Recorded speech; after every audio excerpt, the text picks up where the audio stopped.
People were killed outside of Charleston when their car was washed into a ravine. And in that we have proof. The storm has failed the true test of strength. Bogdan's greatest power is his gentle heart. Bogdan would never hurl a car full of people into a ravine. So from what you're seeing out there, real strength lies within? Yes, this storm, like all else, is weaker than Bogdan. This is the Onion News Network.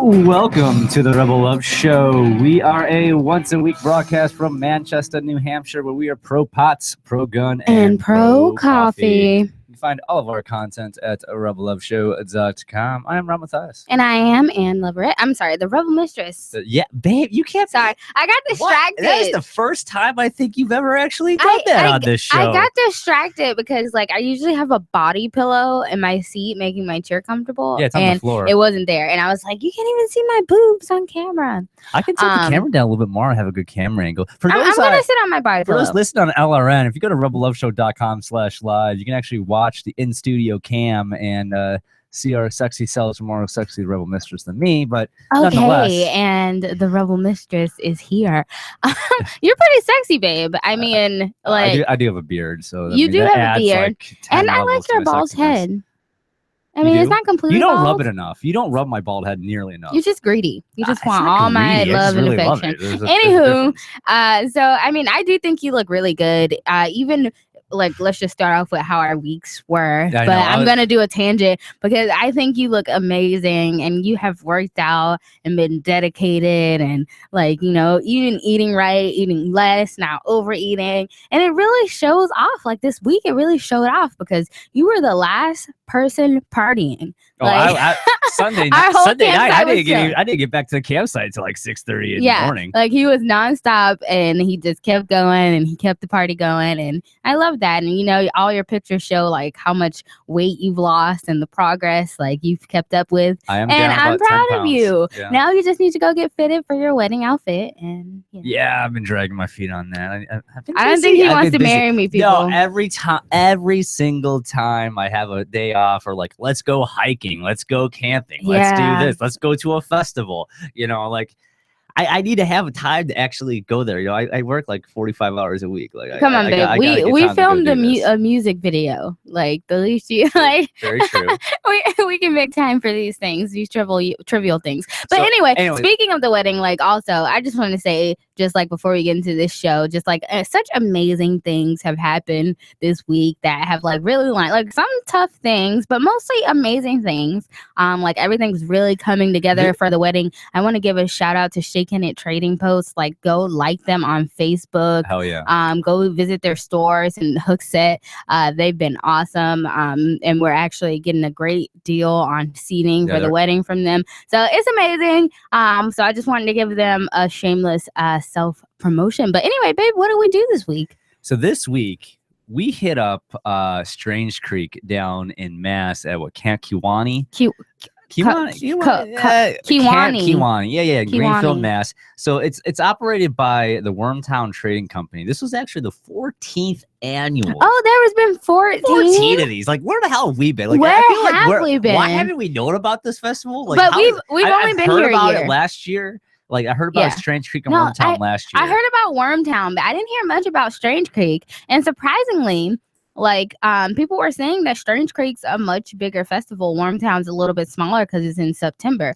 But yeah, there's a lot of people there. There's probably like there was like 2,200 at Strange Creek. And let me just say, like, we're really gonna go into this show like our adventures and Miss Wonders, and I really think we're becoming our spiritual journey. Yeah, I really think we're becoming like festy knots. Like, we're becoming festy gurus. Festy knots. Festy gurus. Yeah, we are festy gurus. We've got to the point. Like, I have a pro tips later in the show. Yes, lots of pro tips. The do's and don'ts at festivals, especially drug use. It was funny because what to hold your load. Like, actually, Rick Nye of New Hampshire Hempfest and Freedom Rally, he's like, I am surprised. Like, I am baffled because you guys can party. You guys know how to keep up. Like, you aren't even, like, this isn't even your fourth or fifth festival.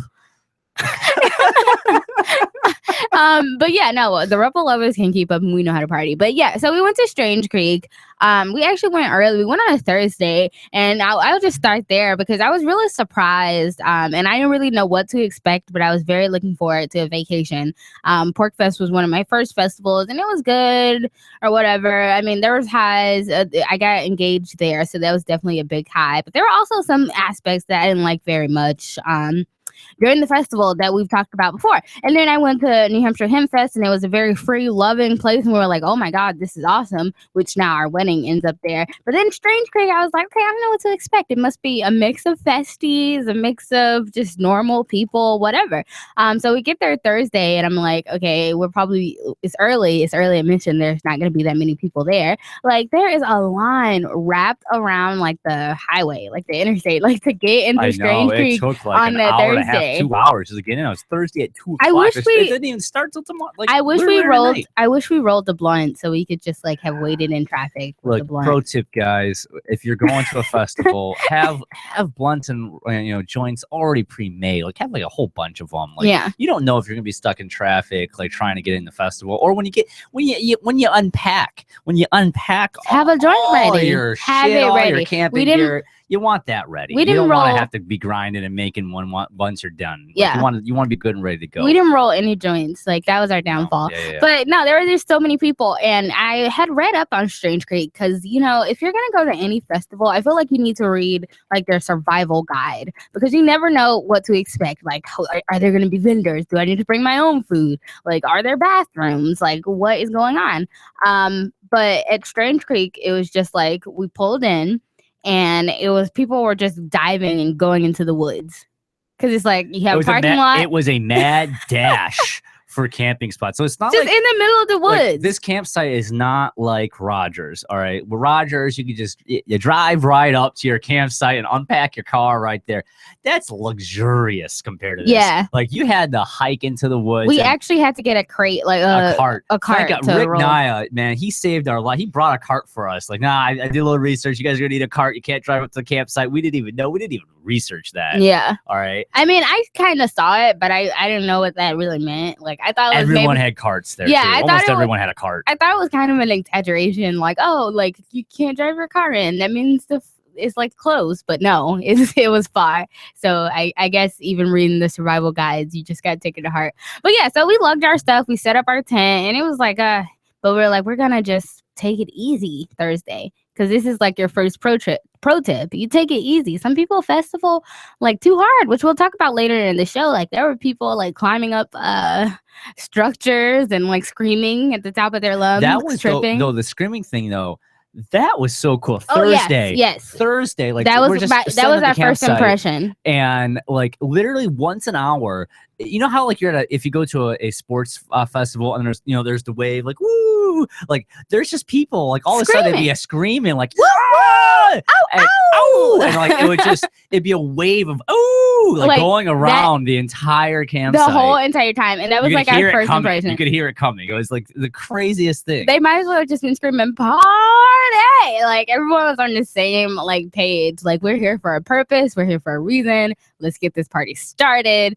So that was like my first impression, and we were able to stay in Camp Thunder Hall, which are a few of our Hempfest friends and some of the staff from last year, and they go around to these festivals and they do the volunteering. So we were able to stay with them, and it was like 20 of us, and we all tried to fit on this one campsite, and we had like the dopest fucking campsite ever because it wasn't just like everyone's tents. Like, we had a little chill out area. Yeah, we had a whole chill area with like a cot and chairs everywhere. Yeah, girls going, music, like you can just come and hang out. And I thought that was, it was like hidden too. It was like all like we had like a whole path you had to go through. It was like almost like a maze to get there into like the inner sanctum. And and they don't call it Strange Creek for no reason. Like, there's a nice creek just right there, just sitting and chilling. And I thought that was super nice too. But you're like diving into the woods when you park your car, and then you just dive into the woods and you find a campsite. And we had this awesome campsite, and then it was just time to party. But then it's like, you don't want to party too hard. You have to hold yourself back. You can't blow your load right when you get there. I mean, some people did. I don't know how they did it, but you can't. You got to hold it back. What do you rank this festival? 1 to 10. When I come back, I'll rank. I gotta think about that for a second, babe. Okay.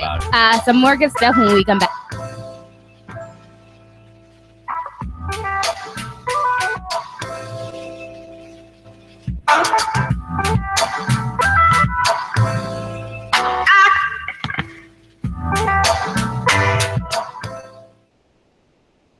Are you tired of governments murdering people around the world? Yes, Derek, I am tired of people murdering. Money.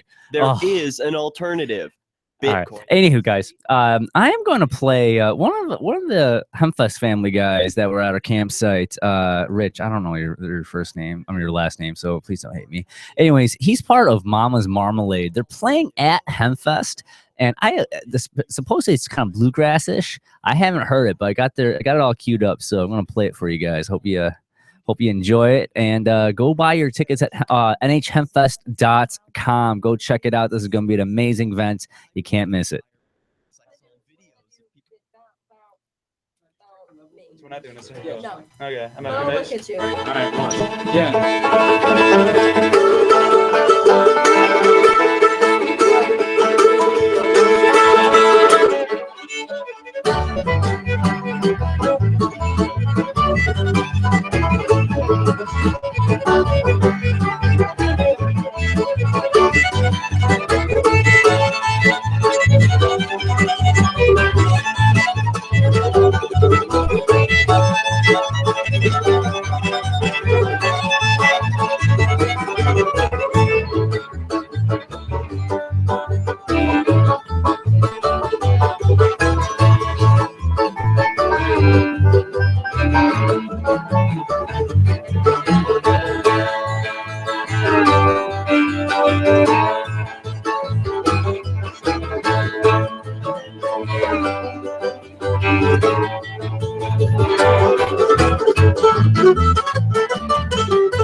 Yeah, baby. Cool. 1-552-5046. That's 641-552-5046.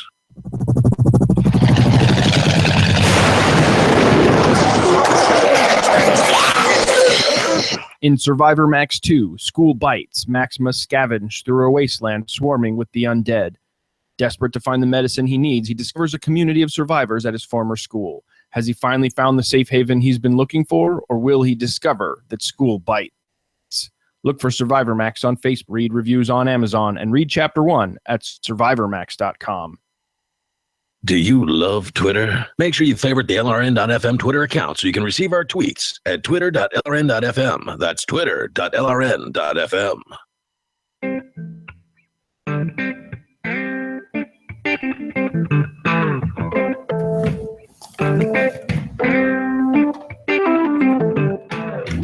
And welcome back to the Rebel Love Show. This show is titled Make America Strange Again. And I think that's a great fucking title. I've been seeing all these Make America Dead Again. And I feel like I've entered this deadhead journey myself. Like, I feel like I totally get it and like want to be a deadhead. And I was asking like Frank, who's like much older and like that was his generation, like, can I be a deadhead? Like, is it a generational thing? And he's like, baby girl, if you get it, you got it.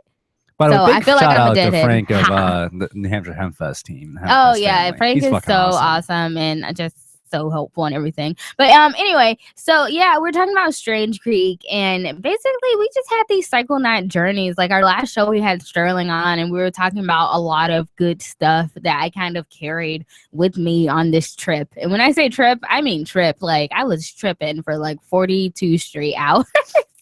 Like Rob probably longer, a little bit longer. Yeah. But it was a great time, and I asked Rob what he rated this festival, because for me it was just like based off the festivals that we've been to together. Yeah, based off the festivals we've been to. All right, so you didn't go to Pork Fest 2 years ago. I did, and then I went to last year's Pork Fest. I did take you to the Vermont Freeman Unity Festival, and then there's also Hempfest, and now Strange Creek. That's all the festivals we've gone to, right? Yeah, I think so. Okay. I would put it in the top 3. Nice. Pork Fest last year was amazing, and I'm going to get into a little bit about Pork Fest near the end. There's a new petition. Steve, I want to touch on that post at some point. But anyways, no, I would rate it in the top 3. I don't want to say it was better than Hempfest or Pork Fest last year.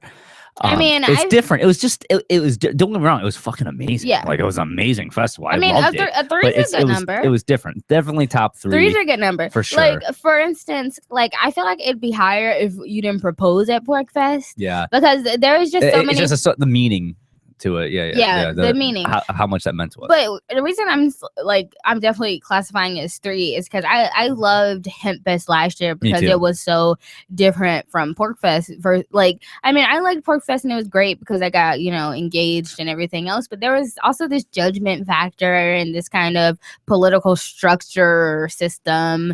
They were kicking people out. Pork Fest is very statist. Yeah, it's very statist. Yeah, it was very statist then, and it's gonna be even more statist this year since they got all the riffraff out. Yeah, AKA they got all the haters out, which is just fucking ridiculous because they're the haters being unwelcoming to people of different ideologies and backgrounds. So for that reason, like I did like Hempfest better than Pork Fest, but I got engaged at Pork Fest, so I had to like put it as 1.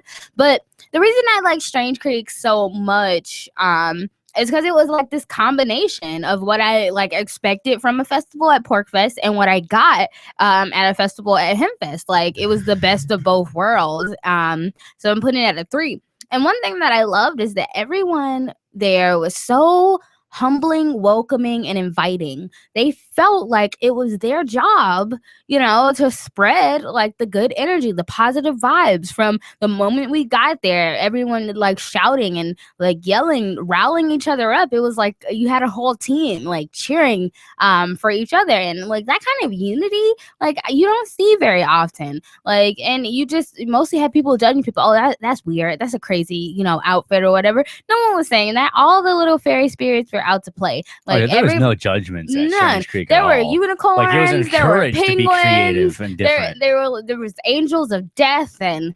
Mad Hatters and bunnies, and who gives a shit? Like I really felt like everyone there was just a guy walking around in a green bodysuit at one point.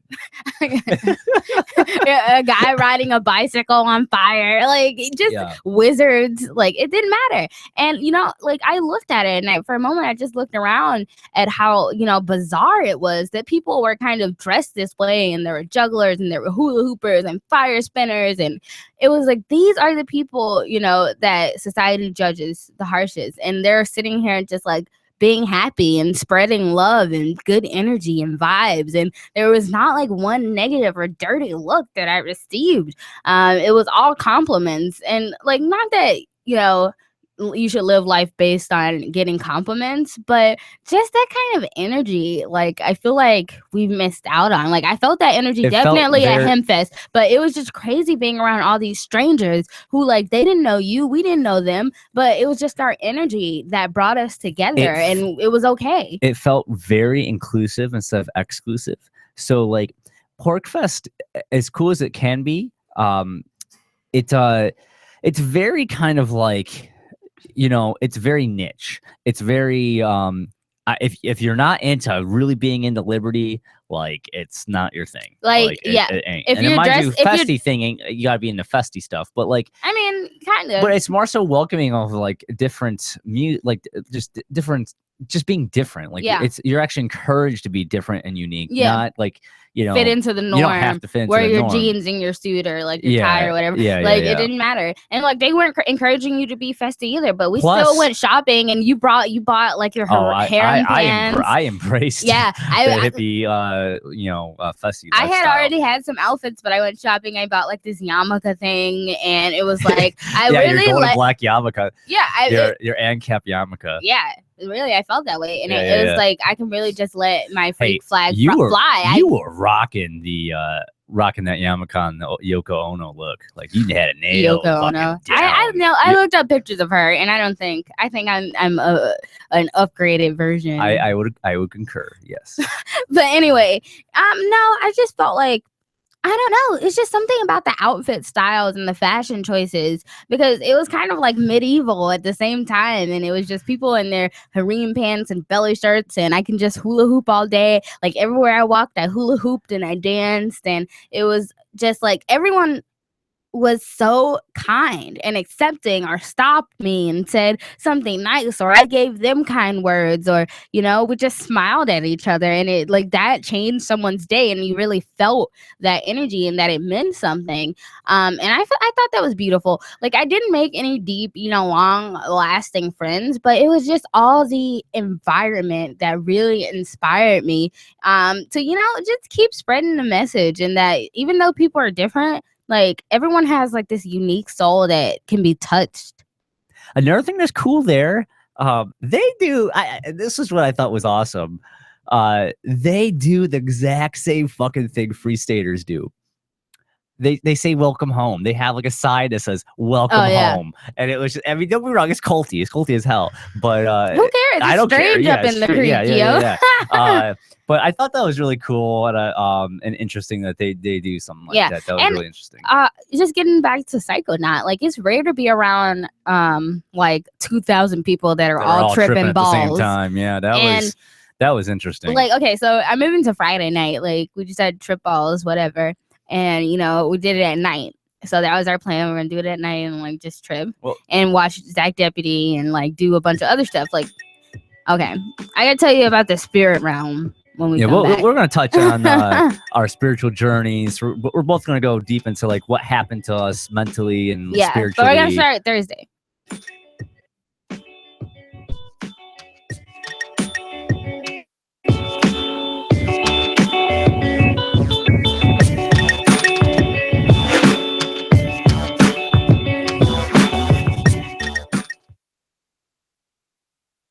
I just heard the best sales pitch I've heard in a long time on an airplane. The flight attendant announced. All right, guys. Another band I'm going to play for you that is playing at New Hampshire Hempfest and Freedom Rally. This is Wobble Sauce. Actually, I don't think I've played them before, so let's take a listen. You can go buy tickets at nhhempfest.com. Get your tickets now, folks. You don't want to wait. This is going to be an incredible spiritual journey.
LRN.FM on any phone, anytime. 641-552-5046. 641-552-5046.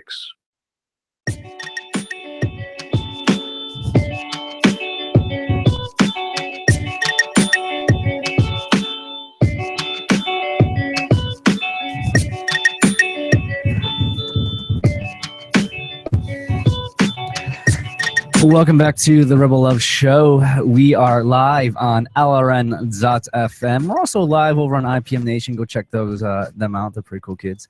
Also, we're on Skype. If you got a call for us, Skype in. Skype username is Rebel Love Show. We'd love to hear from you. We can talk about our spiritual journeys. And speaking of, babe, you're going on about you're about to talk about your spiritual journey at Strange Creek. What happened? How? Okay, so I'm just gonna start with Friday since I did go on a 42-hour trip that started on Friday. I want you to go down your spiritual journey, and I want to ask you questions about like what was what happened, stuff like that. Afterwards, I want to touch on what happened to me in my journey. Well, I'm only talking about Thursday because that's all I can remember right now.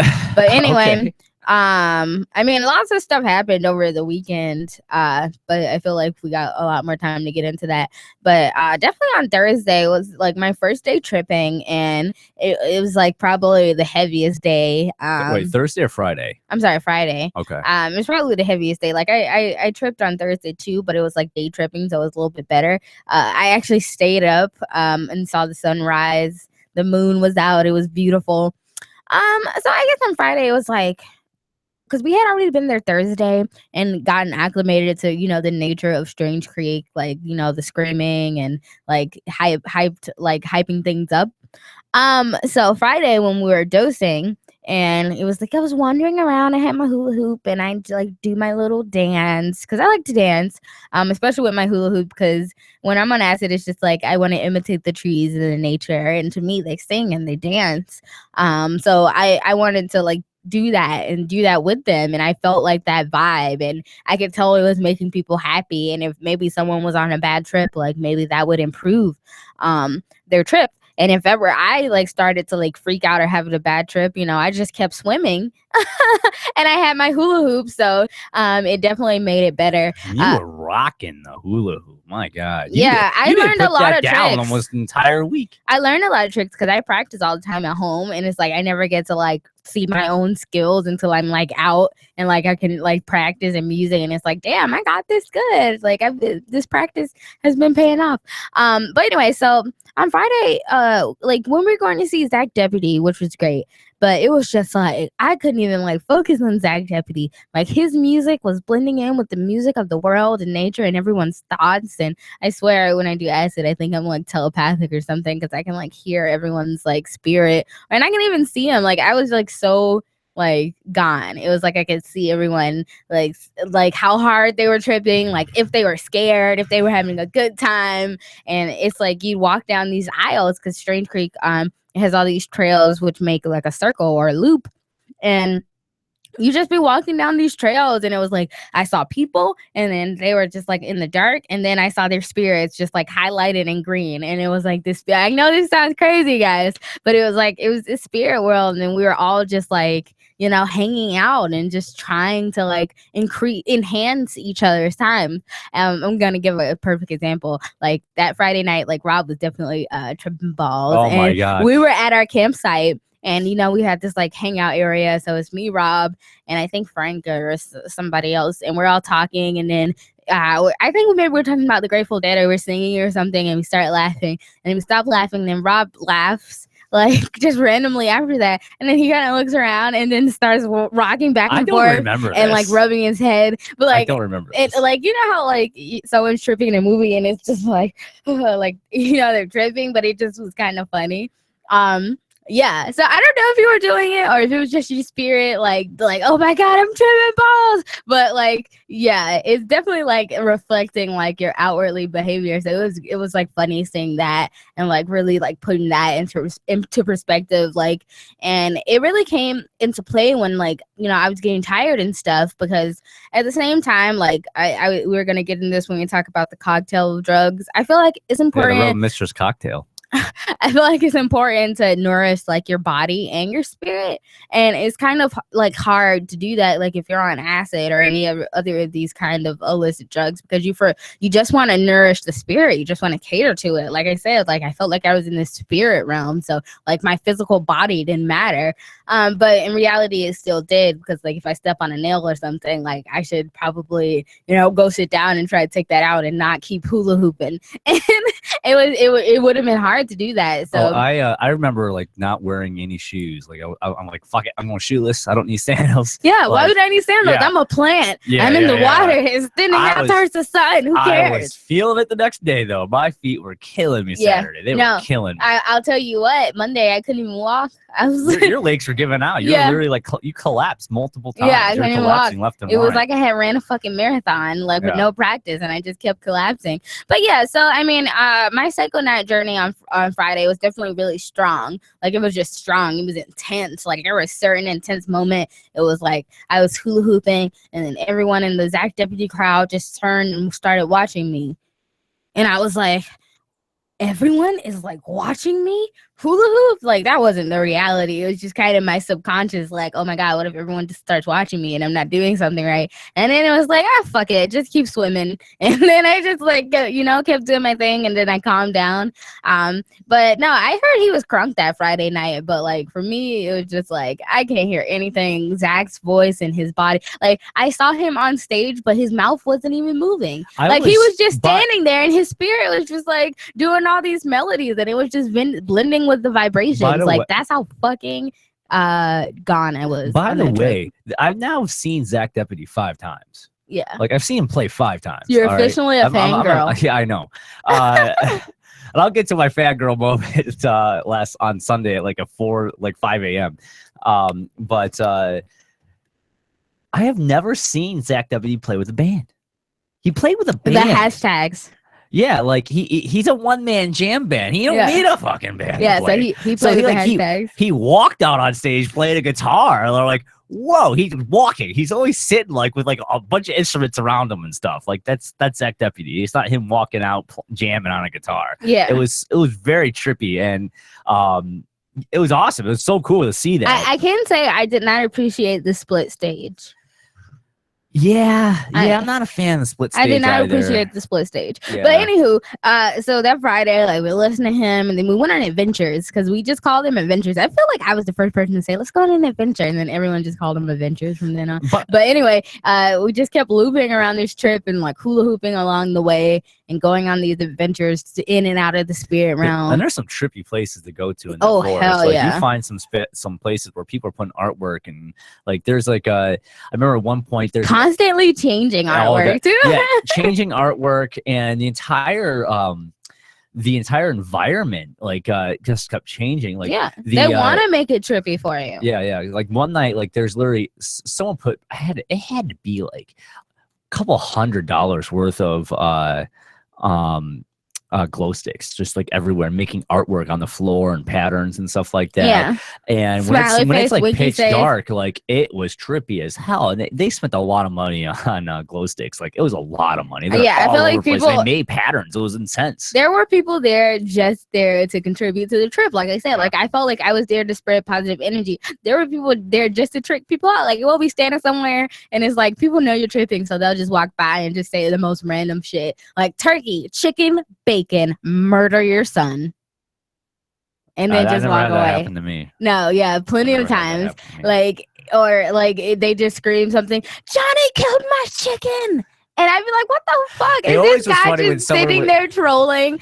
Then they say you have to pay the troll to get through the bridge. This is the troll bridge. And I'd be like, oh my God, like why? And it's like they do it just to test people, so I never respond to anybody. Like, and I'm like, I'm here, like, but it was all in good fun. Like I said, you know. But anyway, so I felt like people definitely come with that purpose to like enlighten people, or even just to trip them out, or just, you know, have a good time. Okay. Well, more good times and good vibes when we come back on the Rebel Love Show.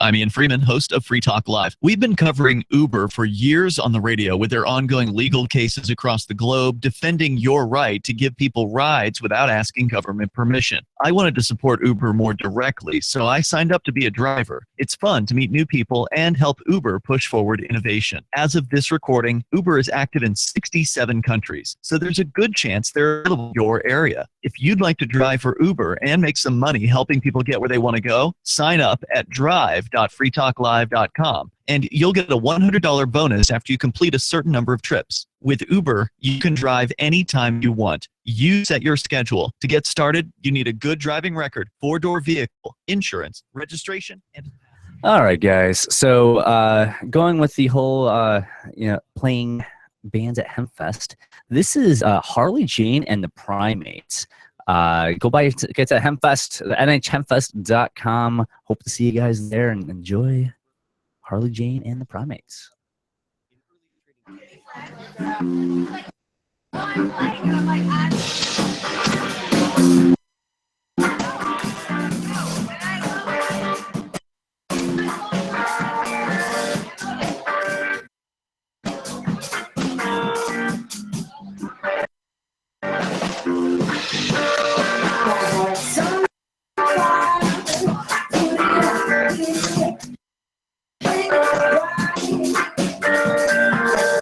When it's all right, make it shine.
And we're back live on the rebelloveshow.com or rebelloveshow.com. Check us out. Anyways, we were talking about our spiritual journey through Strange Creek. Yeah, I told you about my intense Friday. So how was your trip on Friday? On Friday, oh my God, Friday was.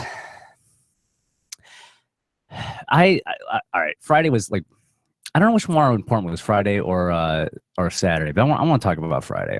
So Friday, I went down this spiritual journey where we ended up going to SAC deputy, and I remember it was like an out of world experience. Like I felt like I entered a whole different like world. I felt like I was on a different planet, different world. All right. There was so that day I was I did candy flip. First time candy flipping, by the way. And we'll talk about like the pros and cons of drug use and candy flipping and how to do it properly, because there's definitely a good way and a bad way. This was the bad way, but there's a downer. Because someone that never wants to listen to the Rebel Mistress when they give drug advice, even though I'm the queen of drugs. Like at one point I was like, can I do more drugs? Can my body handle more drugs? And then that was only a second. Yes, like, the question to the answer is yes, can. unless it's heroin, then fuck no. Don't do that shit. But well, obviously. Yeah. So anyways, so the moments that the entire weekend was a spiritual journey, but Friday and Saturday, there were moments that forever changed me. What was the moment on Friday? So the moment that Friday was, I remember being surrounded by like a bunch of beautiful, loving people. I was at SAC deputy. I was candy flipping. I felt like I was on a different planet. Like the entire atmosphere was purple. Like everything was just like a purple haze, like everywhere. Oh, purple like haze. everywhere. All right. Like the atmosphere, the everywhere around us. And everywhere. I swear to God, there was beautiful people everywhere. Like everyone was beautiful. All right. Everyone was loving. Like I felt that from and everyone just was like hot as hell. All right. And there's these Zach Deputy came out on stage, like jamming on his guitar and stuff like that. Like it was funky as hell. Like the funk, he brought the funk that night. He brought it. Funk. And there's these waves of like, I can feel like the waves of energy coming with the beat of this of the funk. You know, there's these fucking waves just coming out at you, you know. And I can feel all this love and happiness coming off of each person in the crowd. All right. And I also I had this moment of mental clarity, you know, like I've had that in the past. So for those that don't know, all right, and I'm only going to say it because it's going to lead into like my moment of clarity on my trip. Uh-huh. So I used to be a big guy, for those that don't know. A fatty, fat. Yeah, I was a fatty guy for a long time. A lot of part of my life, unfortunately. I've only been around this weight for like 4 years, maybe 5. This weight you've only been for a couple months. Yeah, true. I have lost 10 pounds in the last like month or two, so that is very true. And I'm going to lose another 15. I want to look fucking sexy as hell for Hempfest. Just you wait, kids. But for the most part, I've been around this weight, give or take, 10, 15 pounds. But I used to be like 315, 312 pounds. You look like the guy that ate raw Mathias. 48-inch fucking waist. I was jacked into the fucking Matrix. The guy kids. who ate raw Mathias. And I liberated my mind like 8 years ago. I jacked myself out of the Matrix, started, thinking for myself and trying to be who I wanted to be. And I was like, you know what, if I made this click in my mind that if I can free my mind, if I can liberate my mind, I can liberate my body. Like I own my body. I can do whatever the fuck I want. I can make it look whatever I want. I can be healthy. So I started dieting, eating right, and stuff like that. And I shedded those. And within 1 year, I shedded like 120 pounds, something like that, something crazy. Like it was intense. People thought I was sick, and I'm like, no, man, I'm just fucking eating right, like dieting. Like that's all I'm doing. Like I'm not starving myself. I eat plenty. When I saw those pictures of you, I was like, oh my god, like literally, like you look like. You lost a whole person. More than a whole person. Like a person and a half. I'm gonna put you this way. I lost literally almost as much, like by like 5 pounds. If I were to lose the amount of weight you weigh now, all right. Yeah, so I basically lost exactly how much weight you live. I literally lost you off my body. Oh my god, you lost me off your body, and then you gained an actual me. That's trippy. Yeah, that's trippy. I shedded you, and then I met you. That's kind of gross, though. Yeah, it is. Because then it's like I'm your fat. Okay. Anyway. So, anyways, to bring that back, I made this mental decision, not just to lose weight. I also had this mental decision to like, I finally was like, I want to start living, not existing, Yeah. Like for thriving. Over a couple of decades. Thriving, not just surviving. For like, all the way up until my mid-20s, I just existed, I didn't really live. I watched too much TV, too many movies. I didn't live. I didn't live. I know you were making fun of me when I was tripping balls, saying, I want to live an adventure. It's one of my things. That was Saturday night. You're like, no, come on, guys, let's go. I want to have an adventure. I want to live. Well, who doesn't want to live? Everyone wants to live. Everyone. Yeah. Well, some people don't. But definitely thriving, not just surviving. Like, if that pushes you and motivates you, then that's a fucking great, like, pushing tool. Even though you're pretty, like, you've lost weight now, but I guess you just want to sculpt, like. Well, I'm gonna get to that. So when I was making that mental decision, during this trip, the spiritual journey, Are you talking about the fat lady? No. Oh, okay. I have that later in the show notes. Okay, so you can keep going. And Sorry. I'm going to bitch about it at the Zach Deputy's second concert during the day on Saturday. Okay. That pissed me off. Okay. Even though it's a very loving thing, I was just like, I had one of those. I'll get to it. I'll get to it. So, made some mental decision to live back in a few years ago, and I've been on this journey for like 2 years. People have been following me on Facebook, like. Yeah, I've changed my life in the last 2 years. I am not the same person I was a couple of years. I'm not the same person I was fucking 6 months ago. I wasn't the same person I was a Shire year ago, folks. All right, and so I'm out there. All right, and also, by the way, about my weight loss, like I made that mental decision to eat right, and that's how I've been keeping this weight around here. And I have lost 10 pounds, so I have been working out a little bit, but not as much as I really needed to. And I remember just being surrounded by all these hot people, like everywhere, dancing around and everything like that. I'm like, what the fuck is wrong with me? Like, why can't I was like, I could do this, and it just started to click in me, like.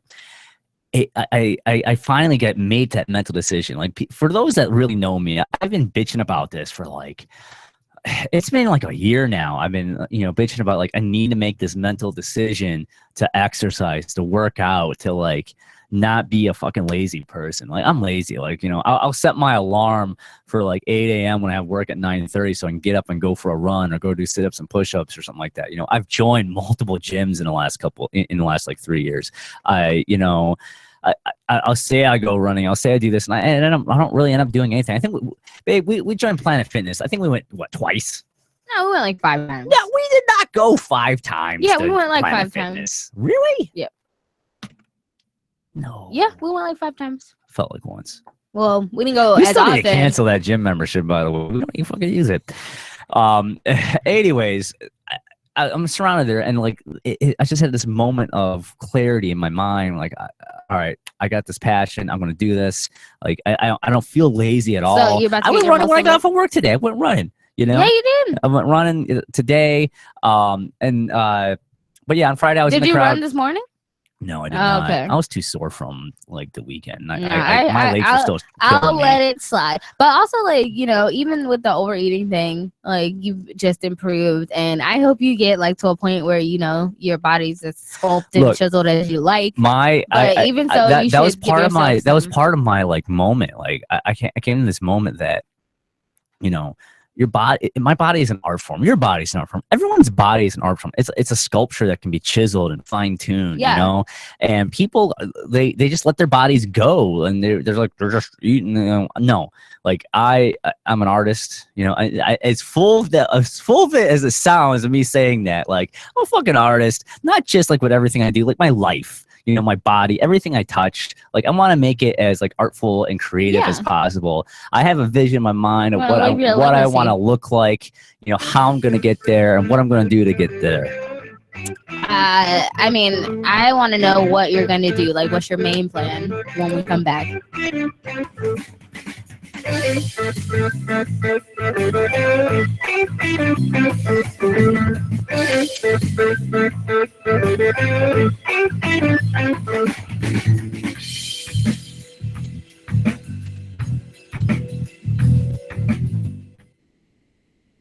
On Free Talk Live, we're bringing people to the ideas of liberty every day. From wrestling superstars like Glenn Jacobs. You guys really are having an impact, I believe. Like I said, a lot of where I am now is due to listening to Free Talk Live. You changed my mind on some very important issues years ago. To random people tuning in on the radio. I was kind of stuck in the left-right paradigm. I heard your show by chance on a Saturday night. From there, I went on, joined the Free State Project, and become an amplifier. So, I mean, that's really the reason why I amp is because I know that if it wasn't for you guys being on as many stations as you are, I never would have found the ideas of liberty. Your amp will directly change more lives by getting Free Talk Live in front of people looking for talk radio online and on the air. When you amp Free Talk All right, guys. So this is a long break for those watching on YouTube. So we're coming back in like 10 minutes or 8 minutes at this point. So I'm going to throw on Zach Deputy from Wormtown last year. I just found it on YouTube. Hopefully it's pretty badass. I'm sure it is. It looks like it's a day performance. So hope you enjoy. Zach Deputy is going to be playing not once, but twice at NH Hempfest. And on top of that, Zach Deputy is going to be leading the procession of the Rebel Love wedding through Rogers Campground. It's going to be a moment you can't fucking miss. Go buy your tickets at nhhempfest.com.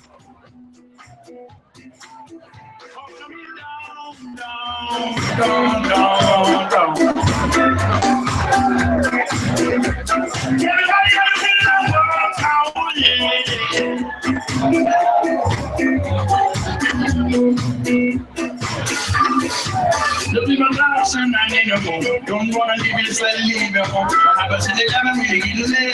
If you like music, this ain't no extension. But I don't plan to live in for them. Yes, I don't want to be moved. You got thousands of renters to keep you warm. Let's head down to the one town. Down the world town. It is a money like a nobody business. Days are long in the nights are endless. Wanna be down the world town. It is a money like a nobody business. Say let's head down to Massachusetts. Party over here in Massachusetts. But people get it down in Massachusetts. Honestly, the money down in Massachusetts. All of my people down in Massachusetts. All in the middle down in Massachusetts. This one is taking on a shakedown street. People sit the money straight down to it. Gotta leave all the nonsense behind. Run through the body, we let some money, let's go. Everybody, let's go. Everybody, let's go. Everybody, let's go.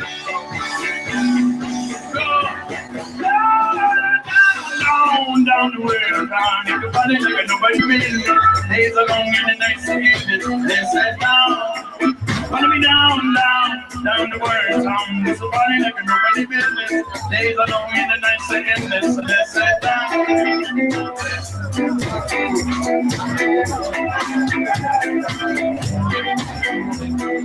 Let's head down to my house. Little more. Let's head down to Massachusetts.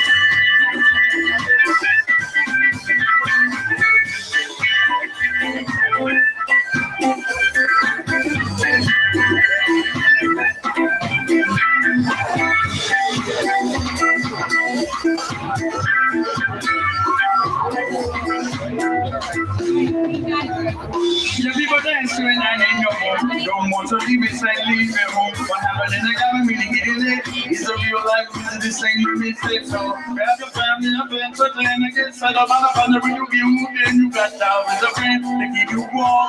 Let's head down to the world, down to earth. It's a party like a nobody business. Days are long and the nights are endless. So let's head down the world, in the valley like a nobody business.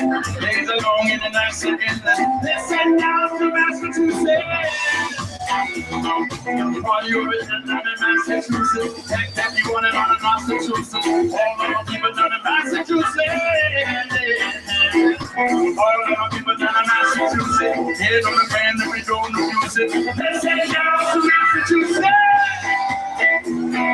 Party over there down in Massachusetts. My people getting down in Massachusetts. All of my people down in Massachusetts. All of the people down in Massachusetts. People getting down in Massachusetts.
Let's head down to world town. It's a funny like a nobody business. Days are long and the nights are endless. Let's head down. They're gonna be down to world town. It's a funny like nobody business.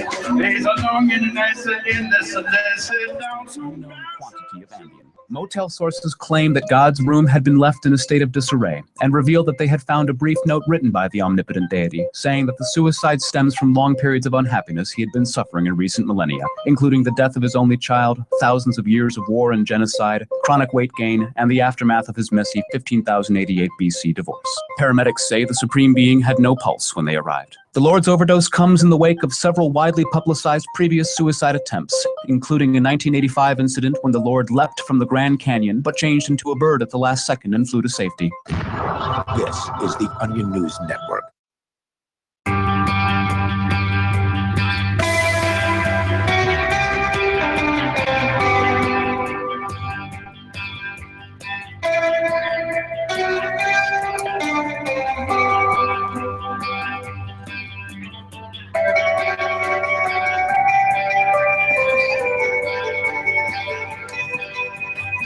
And welcome back to the Rebel Love Studio.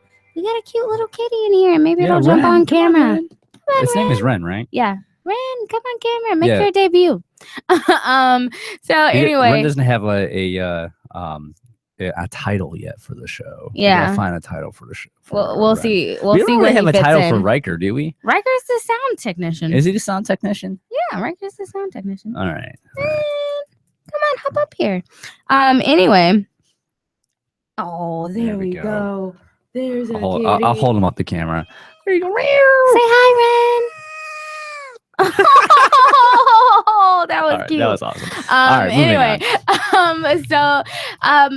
back to our spiritual journeys. Rob was talking about how he really thought like that he needs to like sculpt himself and make himself just like the him that he wants to be. That was inspired. Yeah, and I really felt like I at one point I really let go of my ego, and I just became like less self-conscious. Like usually I'm like, okay, I need to fix my hair 16,000 times. Oh my God, this you or are that. such a diva too. I'm not a diva. Yeah, you are. You're such a diva. Not all the time, but a lot of the time. Whatevs.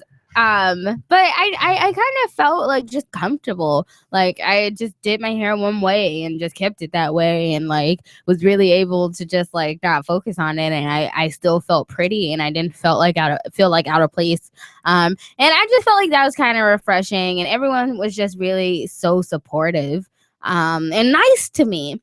Which I find, sometimes they get like a little anxiety if people come up to me and just start saying things. I don't really know how to respond. But at this festival, it was like, it wasn't, just so blatant that I didn't have any response. Like I really knew how to just, I could just smile, and people like caught my vibes and knew like I meant well and that I was a good person. And, I really like that. So I feel like that was kind of my letting go of ego moment on Friday. It's just a kitty just crawling on the laptop. Oh my God. Are you laying here? Are you gonna lay here now? He's just lying there on the keyboard. It's the cutest thing. Okay. All right. Maybe he's a keyboard kitty. Maybe. Just don't chew the wires. Ash anyway, did a lot of work putting those together, Ren. So anyway, what was your other revitalizing moment? Well, I kind of want to touch back and just kind of talk about how I was inspired to like to work out and stuff like that.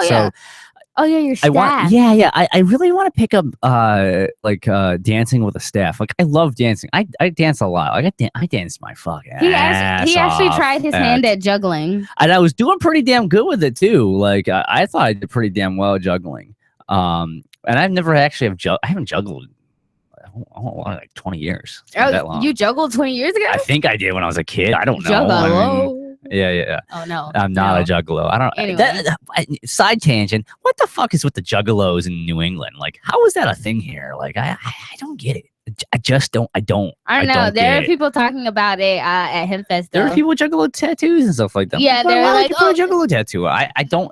They were just if you want to Skype in and like talk to us about why you are a juggalo, what is cool? Like, I don't get it. The girl who was a juggalo with the juggalo tattoo was just like that it used to mean something else. But anyway, speaking of that, I do want to get on touch with something because I want to talk about the people and the quality of people at like this festival. Because I feel like everyone comes to freedom in their own time, and it's maybe different like for everybody, but everyone finds their different ways to come to it. And like sometimes you do have like status at festivals, and that's fine because maybe our attitude and positive energy can like change can just change the way that they think, or at least give them like a different view on something. But I did get tricked. Okay, there's a lot of people who like I guess don't get it, which just tangent, I'm gonna get into it, but I do not see how you can like be doing acid, LSD, and all these like psychotropic drugs and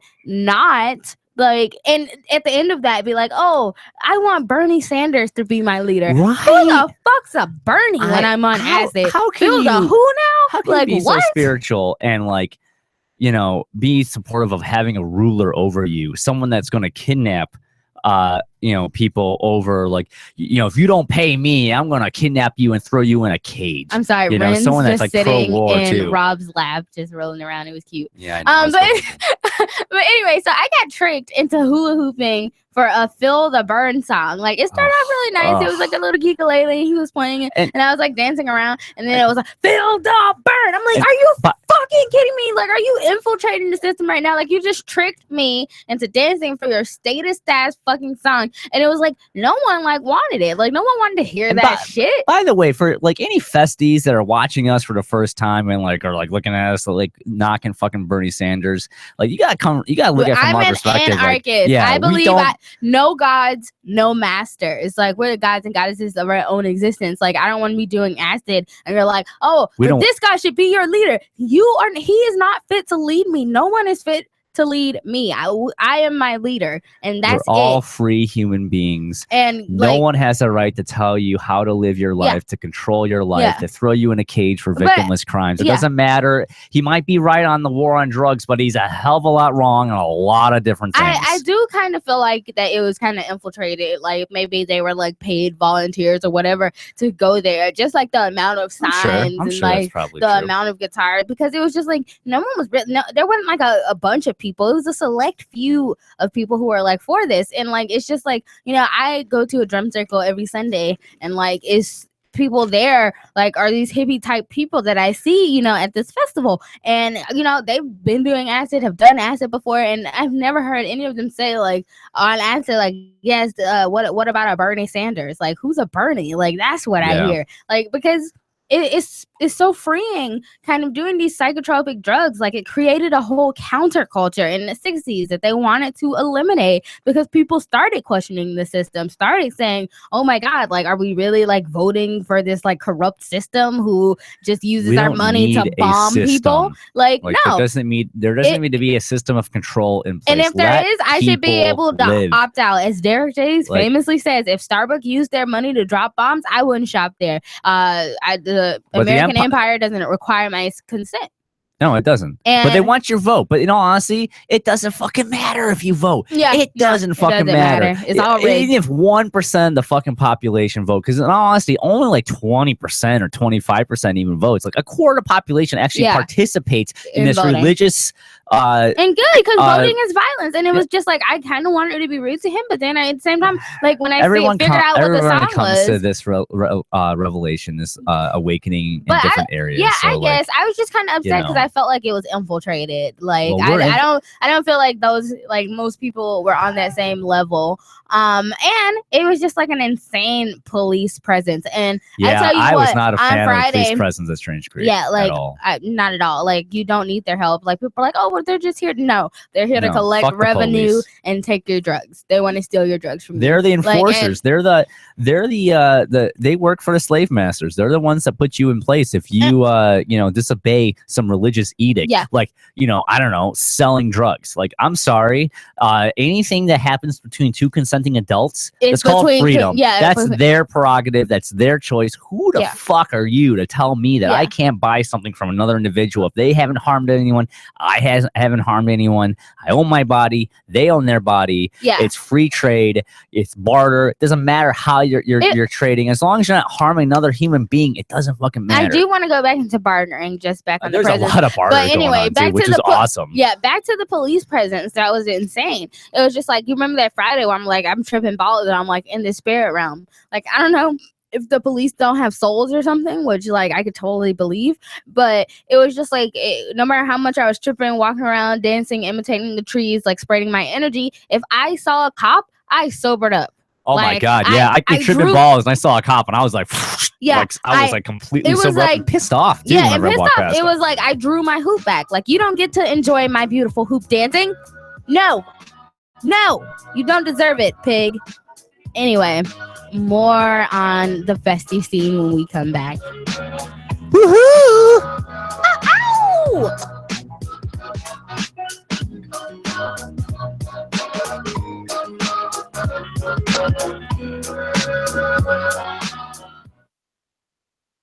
The new 4th edition of Healing Our World, The Compassion of Libertarianism will take you. All right, guys. So I didn't get to talk about it during the segment, but I want to talk about it during the break.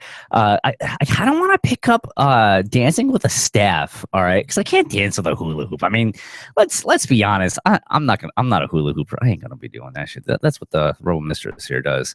Don't get me wrong, I love it. I can watch it for hours. But I really want to tone up, and I'm already exercising a lot, and I want something that's creative and artsy. So check this video. I want to talk about it there. I'm not going to play the actual audio of it. I'm just going to show this. Like, they have LED staffs. Like, think like Donatello with a staff, but like it has all these LEDs in it, and you can change like the imagery on it. You can actually put photos in it. They're a little pricey, a couple $100. Don't lie, it's a little fucking pricey, but like, I want to be able to do this. I am gonna like practice with like a basic staff, the as a workout routine. Maybe I'll be dancing around with the Rebel Mistress when she's hula hooping. I'll be doing this, but I plan on doing this like a few times a week. Just getting my groove on, practicing with it, and eventually, pull off moves like this. That's my goal. But I plan to hit Hempfest. Like, if you're coming to Hempfest, I am going to be rocking a LED staff like Friday night and Saturday night, dancing around with one from time to time. And I'm going to be. You guys gotta wait for my outfit. Like, I got ideas. Like, the freak flag's gonna be flying. Come Hempfest for sure. Like, that's gonna be a thing. It's gonna be trippy as balls. I also hope like a lot of people like start things that are they do things that are trippy and artsy. That was such a cool thing at Strange Creek, because there's so many people just doing their own thing, like whether it's hula hooping or having LED pose, or there's one guy walking around with his girlfriend holding an amp and him playing guitar and stuff, just crazy stuff like that. I love seeing that, like, artists just walking around doing their art. It was such a cool thing to see, and I hope more people do that, and more people do that. And it seems like a thing that festivals do. And at the end of the day, a festival is a time for a party. It's time to let go. It's a time to be artistic. It's a time to be strange. And you gotta embrace it. Like this hoop this staff right here. Like, you put fucking images in that. Like, how cool is that? Like, this is trippy as balls. Anyways, I'm gonna be ordering one. I want to order a cheap one. I'm not gonna get this one right here is like $500. Like, I ain't gonna spend $500 on a staff. Yeah, I plan on doing stuff like that. Getting my groove on. I want to be sexy. I want to be toned. It's happening, folks. It's finally gonna happen. I got passion for it. Yeah, I don't know. What do you guys think? You think that's cool? You think it's cool? I'm gonna be dancing around with a staff on and stuff, like, get my staff dance going on. I think it's gonna be pretty damn hot. Yeah. You likely buy all kinds of things online. Amazon is the largest online retailer. You can get what you need at the same great prices, and LRN gets a cut. Please do your online shopping at shop.lrn.fm. Cell 411 is a free app for Android and iOS that replaces government-controlled 911. Cell 411 allows you to preset a group of friends or private organizations to show up at any emergency. Cell 411 is a nightmare for the state because it proves their so-called services aren't needed. Cell 411 has had thousands of installs, and of course it's covered by the BIPCOT no government license. Cell 411 because your friends won't shoot you when you're in trouble. Without the government, who would build the emergency services? You and Cell 411. Get it today at getcell411.com. You can put the Liberty Radio Network on the air in your area. Visit broadcast.lrn.fm to learn how. Broadcast.lrn.fm. Welcome back to the Rebel Love Show. We are live here in the Rebel Love Studios in Manchester, New Hampshire on LRN.FM. Skype in, Skype username Rebel Love Show. So I kind of want to talk about my my second spiritual event that happened at Strange Creek. It was that Saturday. And next segment, got hold on for the next segment, because next segment we're going to talk about the Rebel Mistress cocktail, pros and cons on what drugs to use and not to use, and how to do it right. But before we hit that, I really want to talk about my my second spiritual event. There's a third one which we'll just touch base a little bit on. But so on our day trip, we day tripped on Saturday. All right, now just to back up for a second, Friday night when we tripped, I started tripping first.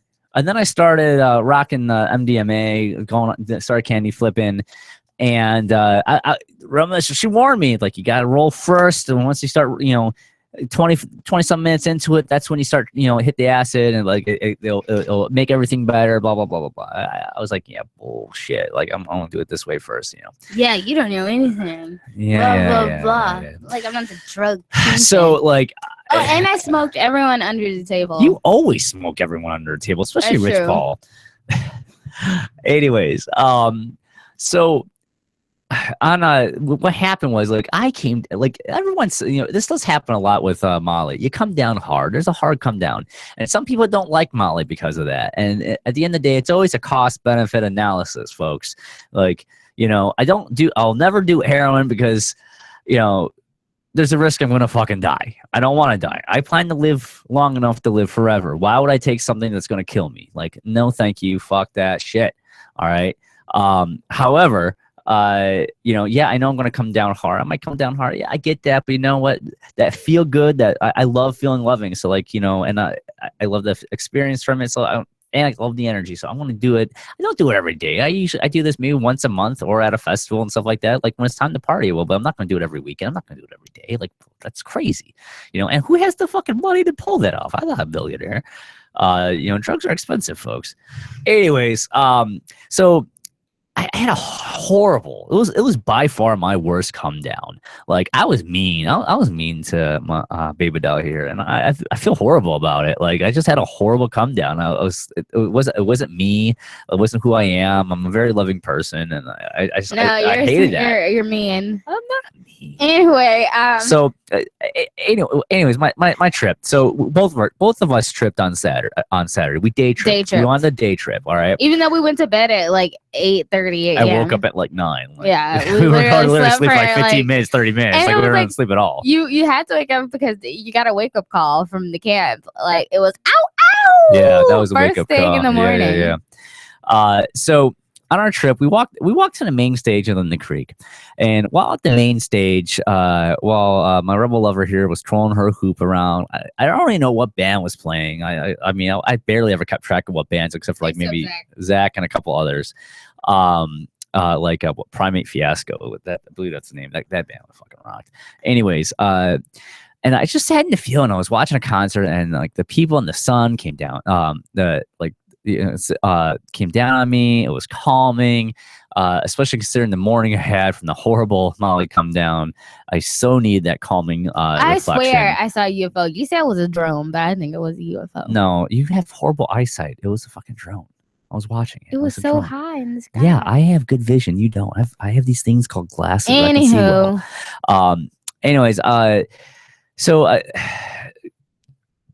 Anyways, later on we walked down to the creek. All right, and it was like 90 degrees out there that day, and we went to the creek, and there was like this makeshift like waterfall on the right hand side, where, like, I mean, mind you, each step it was like steps going up, but each step was like 10 feet deep, and then went up like like maybe like 5 inches, and then went down, and then went up another 5 and stuff like that. And it was packed. That creek was fucking popping. There had to be like 200 people or more in that creek. It was packed. It was crazy just to see like the sight. Like, especially like on acid, like I kept saying, like, it's like we're plants, like watering ourselves, extending out towards the sun. And it was like literally like that. It was like beautiful and like humbling. So I saw this area and I was like, I started walking from there from the other side. It took me a while to get over there. Yeah, like, it was I'm walking a barefoot strong through the creek and the current rocks. with yeah, lots yeah. of rocks. Yeah, and I'm walking around other people. It took me like maybe 10 minutes, like actually just to make my way over there. And so I sit down in like a couple steps up. I'm literally like sitting like, you know, Indian style, you know, in this little tiny waterfall. And there's like these 3 women or something like that. But what's that thing they call like the Tibetan like Chilim? No, yeah, no, I don't know it's there's a like bowl, term, the bowl with yeah. they make the like going around. Yeah, I forget the name. Don't hate me, folks. But there's like 3 of them doing that. So you just hear this going on the whole time, and then there's someone in the background just, you know, not hardcore, but just like, you know, kind of like it was having like a slight beat going on, just a calming beat, not like a heavy beat, just a calming beat. And I've never been able to meditate. All right, I've tried in the past. I really have. I've tried, and I just feel like I'm just sitting here closing my eyes, like I ain't doing anything. Like what's the point? You know, I couldn't do it, and I just got I had like my Zen moment, my real Zen moment, and I sat there. We had to be there for like 2 hours. Like we were there for a long time. Yeah, and I just sat there meditating for like an hour and a half, something like that. Yeah. And I closed my eyes, and it just wasn't the water like flowing around me. I could just feel life flowing around me. All right. I can feel the energy, the love from everyone around me, the planet, the universe.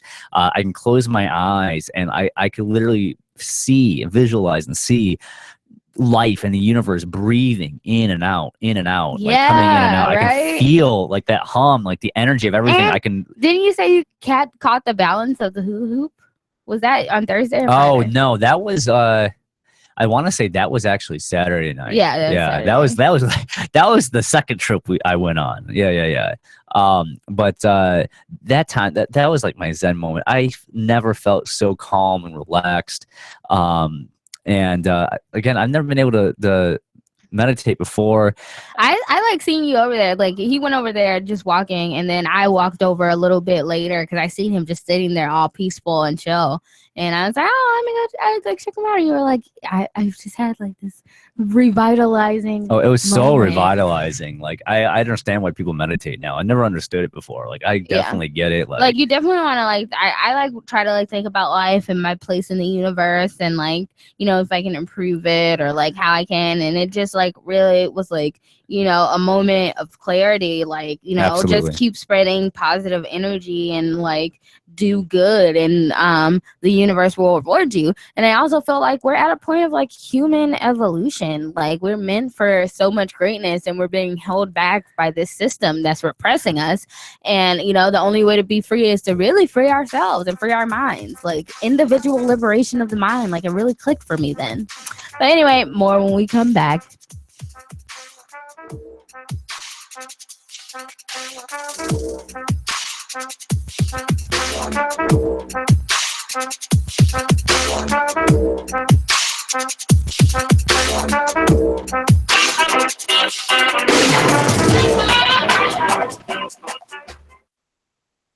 Understanding your credit score is the first step towards managing and improving it. This is Charlie Sundstrom with your Van Dyke Mortgage Minute. The most influential component of your credit score is your payment history. Almost equally as important is the amount you owe on credit accounts. Also impacting your score, but to a lesser degree, are the length of time you've utilized your credit, the number of new accounts, credit inquiries, and your various types of credit accounts. To help achieve or maintain a healthy credit score, have a system set up to assure your bills are always paid on time. Don't max out your cards. It's better to have a high credit limit with a low balance. Never close old accounts. The age of these can actually help your credit score. But don't be afraid to use your credit. You need several accounts in order to have a credit score. All right, guys, I want to play a little Rolling Nectar for you during the commercial break on LRN. They'll be playing at NH Hempfest, so go to nhhempfest.com, go buy your tickets, and go see Rolling Nectar. I remember watching them at Hempfest last year, and they blew me away.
Shine your light.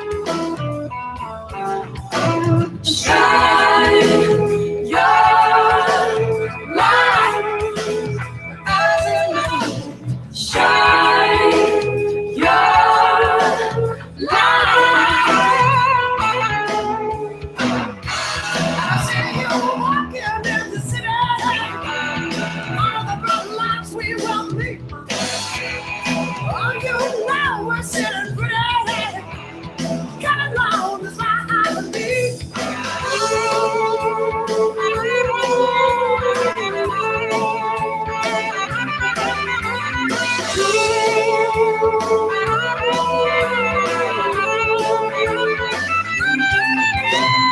Shine your light.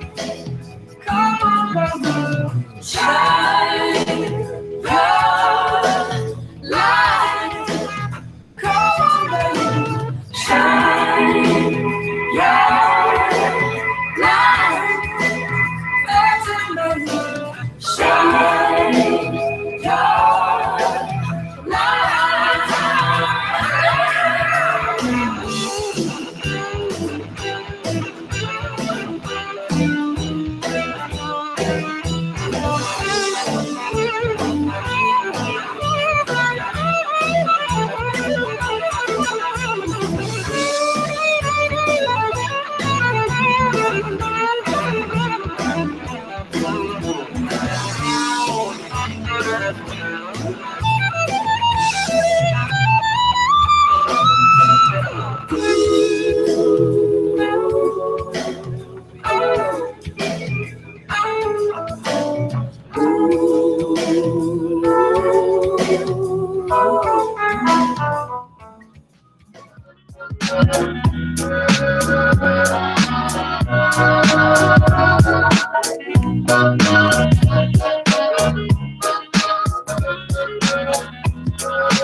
And welcome back to the Rebel Love Show.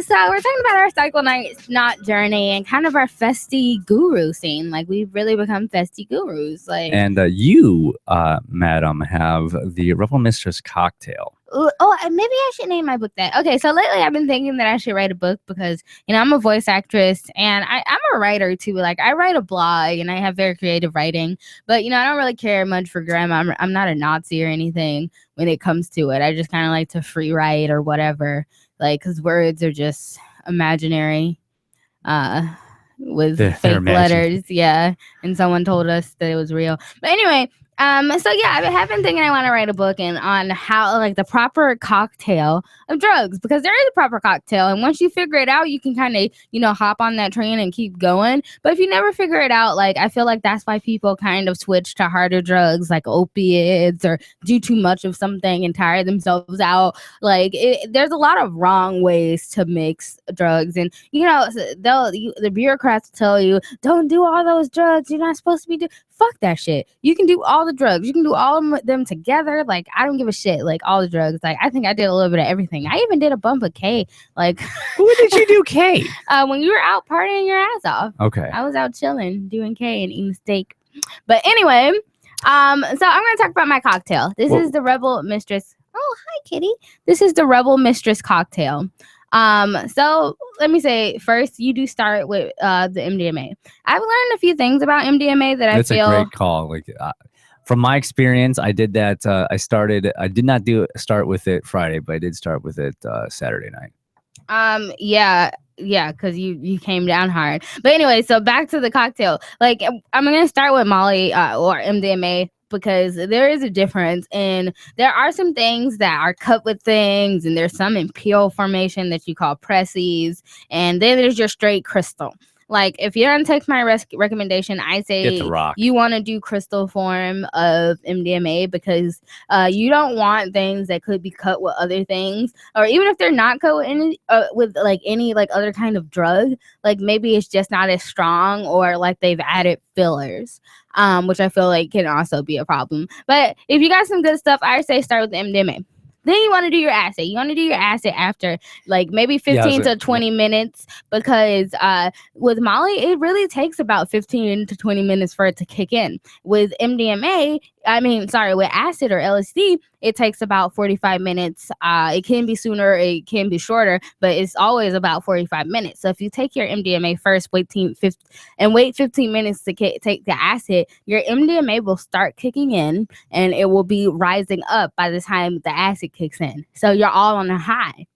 So you're gonna be on this high, you're gonna be on this upper, like for the longest, because your MDMA and your acids Trust me, from my own personal experience. He didn't listen to me. No, I didn't listen to me. So he Friday did night, acid I did first. acid like an hour beforehand, and then I dropped the Molly, and I had the worst come down of my life. Like of any drug I've ever used. It was the worst one? It was the worst. It was horrible. It was horrible. Oh God, yeah, because you're coming down from the Molly, because you never really come down from the acid. I do have a solution to that, by the way, which I'll touch base on. Well, this is my cocktail, and it's my solution. I'm gonna add a little bit to it. Okay. You had a solution. Jesus. Anyway, so yeah, you want to do that first, because acid lasts 8 hours. Like, I hate when people come to me and they're like, oh, I'm not even tripping anymore. I'm like, yes, you are still tripping. You may not know what you're looking for, and it may not be the same visuals as before, but yes, you're still tripping. My because way you're to gonna always trip tell. no matter what for 8 hours. If I looked at my phone, then I was tripping. Yeah, Like, you're I could tripping tell. no I could matter what. tell. There was a couple times where you're like, I'm not even tripping. I'm like, you're still tripping. Like, you only did it like 2 hours ago. But anyway, so after you've done that, like, you're pretty much good for an hour, 2 hours. And that's where your Coke comes in. Like, Coke is a must. Like, but I would say if you have an addictive personality, don't do it. Like, I personally feel like you I gotta don't know your body. I mean, Yeah. you can't. I don't do some things just because Yeah. I don't like to drink that much because I don't like the effects that has on me. Like you can't do edibles because like They make me vomit. I don't really like to do shrooms that much because it makes me vomit. Like I said, I'm not a fan of it. It's like you nourish your body and your mind. Like, and even if like, it has good effects, like Coke probably has a good effect on you. But if you feel like now you're gonna need Coke to be happy, like we know so many people, or used to know so many people in our lives that only do drugs to kind of improve on their problems, and we're like, surprise, surprise, like you're still a piece of shit, and none of your problems have been fixed because you can't rely on drugs for that. Drugs are not a solution to make you happy. No. Happiness is a solution to make you happy, and only you can make you happy, not cocaine. Like, even though it's a good start.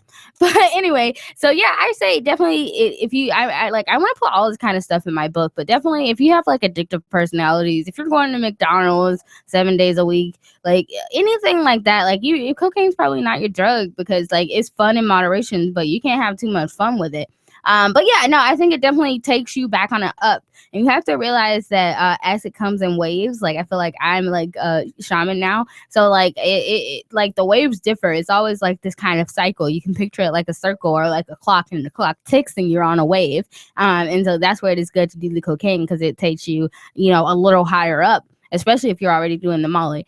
So that's kind of my combination. Like when I'm at festivals, I don't like to drink. I would exclude alcohol completely. Like I drink a little bit. Don't fuck with that shit. You want to have a good time. Yeah, I drank a little bit on Thursday when I wasn't doing any harder drugs. Yeah, exactly. But it was on like half a glass of champagne, and I just shared the rest with my girlfriend. The only time you want to do harder drugs when you're drinking is if like you want to drink more, and then that's where Coke comes in. Otherwise, like don't mix other hard drugs with drinking. No, I don't want to dull. I don't think you should be mixing Coke with drinking either, because that's how that's what most alcoholics do.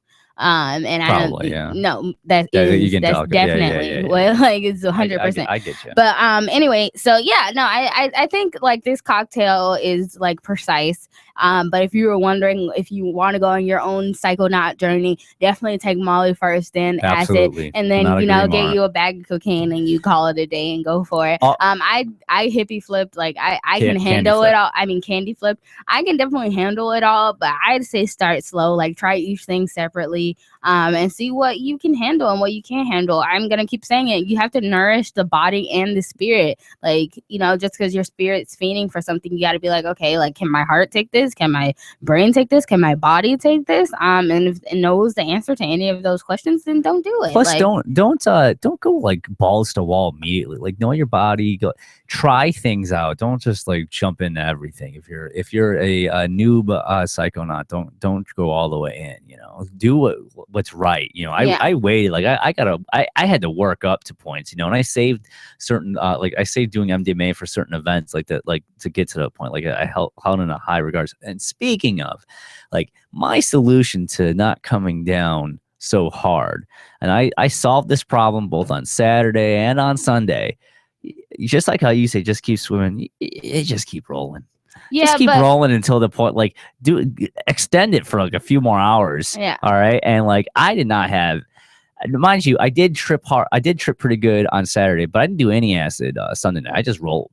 And both times I didn't have a come down at all. Yeah. Like it went away and I'm like, I'm good. Like I didn't have any kind of come down. It was fantastic. And my cocktail, I would say, if you're going to just like continuously do MDMA, like you want to make it little bitty doses, like 1 point, 2 point, 3 points, and like space out your 3 points over the night. But I wouldn't say just constantly keep doing MDMA, because you can overdose. You can, like, you know, have a bad time. And yeah, you don't it's not necessarily the healthiest thing. Yeah, but that's why I'm saying. Do the proper doses, kids. But that's what I'm saying. That's why, take like a whole huge rock and take it. Like, that's why insane. we need a book for this, like, so people can know. Like, I've been surprised when I talk to people and they're like, "Oh, I've done coke before and it sobers me up." I'm like, yeah, it sobers you up so you can keep drinking, so you can keep doing more drugs. Like, this is how this drug works, because a lot of people don't know, and they're just giving stuff and they want to like try it, and they don't really know the pros and the cons to it. And can I say, like, another awesome thing is that if you're walking around a festival and someone hands you a gummy bear, it probably has acid in it. Yeah, That's first. Absolutely. Okay, so we're gonna talk about some other exciting stuff when we come up. And also we're gonna talk about getting rid of toxic people in your lives when we come back.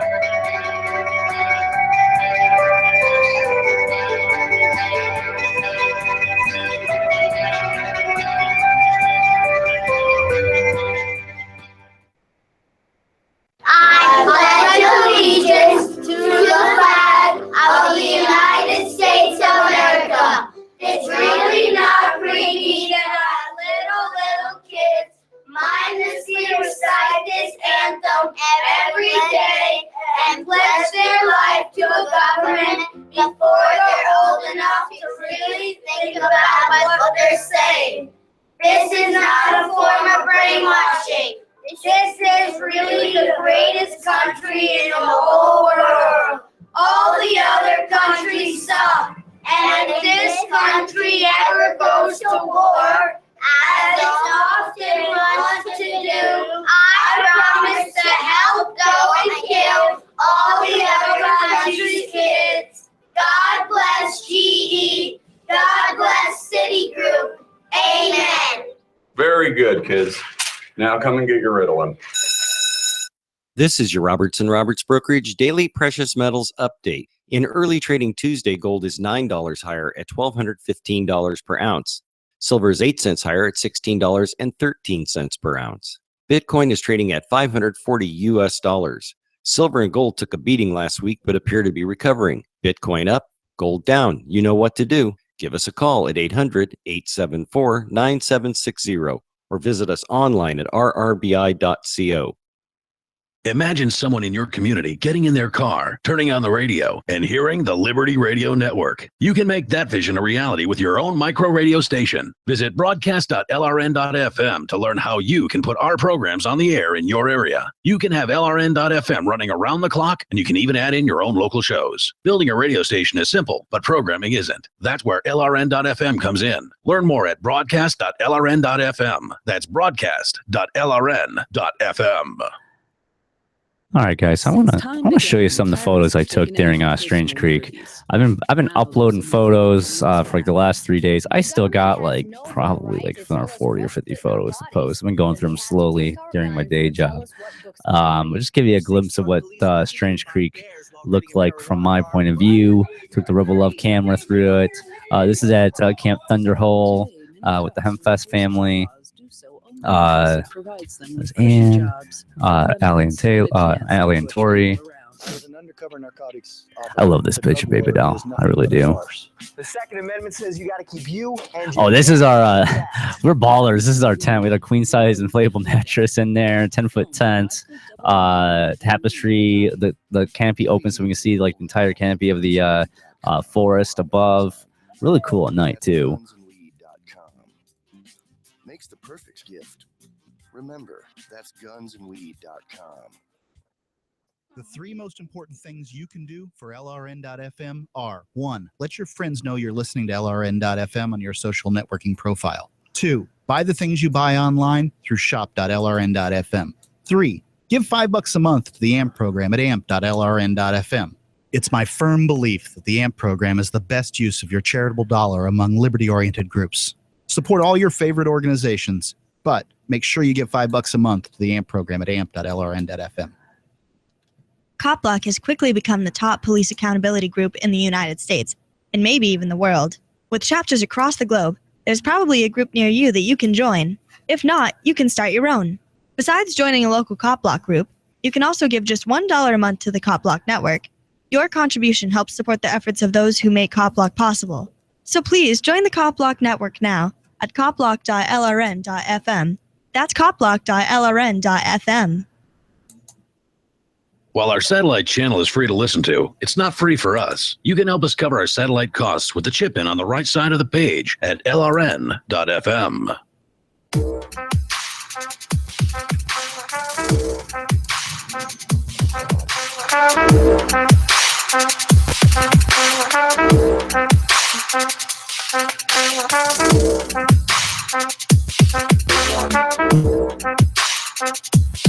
And welcome back to the Rebel Love Show. I know we were going to talk about removing toxic people from your life, which we won this last segment, but really quick, for those who don't know, I'm a board member for the Foundation for New Hampshire Independence, and this past week, or last week, something like that, we announced a brand new president to the Foundation for New Hampshire Independence. Carla Gurecki, who was the former head of the Free State Project, is now officially the president of the Foundation for New Hampshire Independence. She has a lot of reach to donors, to media. She's going to bring a lot of energy to the Foundation for New Hampshire Independence. For those that don't know, the Foundation for New Hampshire Independence, we're a nonprofit, and the mission is just to promote New Hampshire's peaceful separation from the United States through educational initiatives. So basically, we're an education platform. That's all we are. We want to spread liberty, peace, and love by removing toxic people from our lives, which happens to be in this situation, the federal government. But I'm happy to see this happening, and soon there's gonna be a lot of shakeups coming on. It got a lot of press coverage last week when this was announced, but I'm just happy that this happened. I haven't been able to talk about it. I've been holding this little nugget in for 3 months now, so I'm really happy that this was announced. It's a good move. I think. Yeah, it's a huge move. It's a huge move. I was going to talk about Stephen's petition and roll it into the toxic people, babe, because I wanted to talk about that if you're down, unless you didn't want to talk about just okay, so Stephen made a petition to bring Ian back to PorkFest, but it's kind of just a waste of time. It is. It is a waste of time because, in my opinion, PorkFest is dead. The FSP is dead. It was killed by Matt Phillips when he put that blog post banning Ian. You're banning someone for freedom of speech at a freedom rally. Yeah, and that's hits to the core of what it means to be a voluntarist, to be an anarchist, to be a libertarian. You don't ban people for freedom of speech issues, especially someone who's dedicated their lives to promoting your fucking organization. Yeah, I mean, I feel like when one door closes, another one opens. Absolutely. And if there isn't one opening, you look for a window and you find it and you crack through that bitch and do what you got to do. I'm that type of person. I felt like lately, there's a lot of changes that just needed to happen, just for my sanity and for everyone to be happy and kind of adjust. So for that reason, I guess the Rebel Love Show Studios will no longer be hosting Anarchy After Dark or Off the Air Live. This, just a bit of drama, I guess, but not really. At the end of the day, with me and Renee, it was just difference of opinions and views on certain people and things. And, I just felt like we did what's for the best. And at the end of the day, we want positive, loving people in our lives. Yeah. And if like that can't be the case, then we have to like make efforts to be happy and like be around people who are happy and just kind of feel the same way we do. Like I have different interests and my interests have grown and I've grown as a person. We've evolved and changed. Yeah, Like, I've definitely grown as a person. Like we both have. Yeah, we're on this journey together, and like we're not the same person from a shire year ago. We're all alone like a couple years ago. I've also feel like we've just improved and we try to install that in our friends, but then sometimes like that's something people can't handle. And then, so I guess with Cody is just like, you pack up your stuff while, your friends are out of town and you get the hell out of Dodge. And like, that's what you do if you're a coward. But I feel like karma is also looking out for us. And when one door closes, another one opens. We had a great friend move in with us. And so everything's working out. And honestly, I hope the best for them. I'm not like bitter. Like, I was a little disappointed in their actions, but like I mean especially like I feel like I'm disappointed. Yeah, I'm not bitter, I'm not upset, I'm not like, oh my god, as someone I'm just who a little disappointed. Like as people who used to be like friends of ours, I like really do hope like that maybe one day we'll even talk to each other as far as Renee goes. There's definitely a possibility that we could again. Yeah, but definitely there's some possibility. But then at the same time, I do believe in karma. And I believe like when you wrong someone, that, you do have to pay for your actions and be responsible for them. And I just felt like, not that I'm holding a grudge, but I just felt like, my rebel over here deserves good friends and loyal friends. And if someone's going to be his best man, they could at least come and talk to him and not leave him, high and dry on something. And, that just makes me look down and kind of not hold this person in any kind of high regard. Like if you're going to be enough of a coward to kind of run away while your friends are gone and not say anything or even leave a note, then you kind of have like no place in my heart or anything anymore. And I don't wish the worst for you, but I certainly don't wish the best. So that's just kind of where I stand on it. But I am glad all this drama has passed. And I feel like it's for the best because now like our wedding will definitely be around people who love us and want to be around us, not just some of the time, and who are actually loyal and true friends. Yeah. And, I want to keep like that positive attitude going. And that's it. At the end of the day, like throughout this year, we've had to make a lot of hard decisions. All right. But every time we did it, those decisions, as hard as they are, like it's like ripping a Band-Aid off your hairy arm. Like sometimes you gotta do it. At the end of the day, like you gotta make that decision.